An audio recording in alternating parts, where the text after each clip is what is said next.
Long ago, Abraha attacked the Kaaba with a huge army and elephants.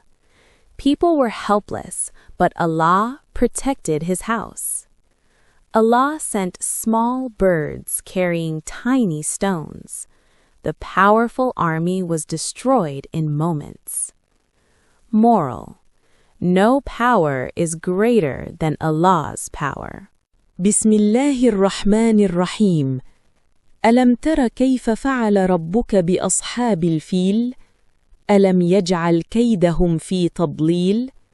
وأرسل عليهم طيرا أبابيل ترميهم بحجارة من سجيل فجعلهم كعصف مأكول. In the name of God, the gracious, the merciful.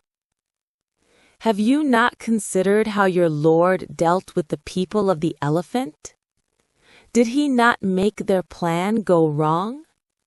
He sent against them swarms of birds, throwing at them rocks of baked clay, leaving them like chewed-up leaves.